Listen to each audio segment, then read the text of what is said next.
Immediate దగ్గర 8 నెలలు ఓపిక బట్టి మేము 6,500 మీలాగా మేము అబద్ధాలు పొద్దున్న లెగిస్తే చెప్పం. మీరు 6,100 కోట్లు ఖర్చు పెట్టింది అన్నది మీరు అది మీ ఇంట్లో సొమ్ము కాదు, మా ఇంట్లో సొమ్ము కాదు, అది ప్రజల సొమ్ము. మీరు ఖర్చు పెట్టిన దాన్ని బేఫికర్గా ఖర్చు పెట్టారనే చెప్తున్నాం. అది మిమ్మల్ని అప్రిషియేట్ చేశామా మీ చిత్తశుద్ధిని గురించి కాదు. అంత ఖర్చు పెట్టిన మీరు ఆ ప్రాజెక్టుని వైండప్ చేసేటప్పుడు సుమారు 11,000 కోట్లు పైగా ఖర్చు పెట్టాం కదా, ఎందుకని మీకు ఆలోచన రాలేదనేది కూడా నేను మరొక్కసారి కూడా వారిని అడుగుతున్నా. పొంగులేటి గారు చెప్పింది పూర్తిగా సత్యదూరం. 25 రోజులు అన్నారు.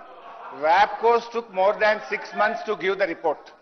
వ్యాప్కోస్ రిపోర్ట్ వచ్చిన తర్వాత మళ్ళీ టెండర్స్ పిలవడానికి కూడా నాకు సబ్జెక్ట్ టు కరెక్షన్ 2-3 నెలలు పట్టింది. 25 రోజుల్లో రాత్రికి రాత్రి తీసుకున్న నిర్ణయం కాదు. లెట్ హిమ్ కరెక్ట్ ఒకటి. ఇక రెండవది అధ్యక్ష, సరే మేము ఆ 11,000 కోట్లు వృధా అయింది అనేది కూడా తప్పు.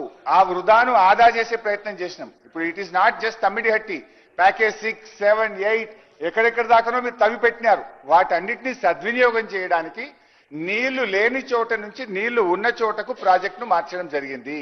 సోర్స్ ఒక్కటే మారింది తప్ప వేరే ఏం మారలేదు. ఇకపోతే అధ్యక్ష, గౌరవ ముఖ్యమంత్రి గారు కొన్ని విషయాలు చెప్పారు. సేమ్ పొంగులేటి గారు కూడా అదే చెప్పారు. ఇద్దరికి కలిపి నేను సమాధానం చెప్తా.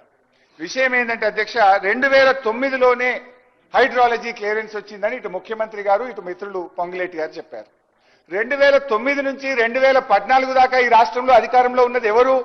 మంత్రులుగా ఉన్నది మీరే కదా. ఆ రోజు కూడా 5 ఏళ్లు అధికారంలో ఉంటే తమ్మిడిహట్టి దగ్గర తట్టెడు మట్టి ఎందుకు తవ్వలేదు అని అడుగుతా ఉన్నా. It is all false. What you are talking is falls.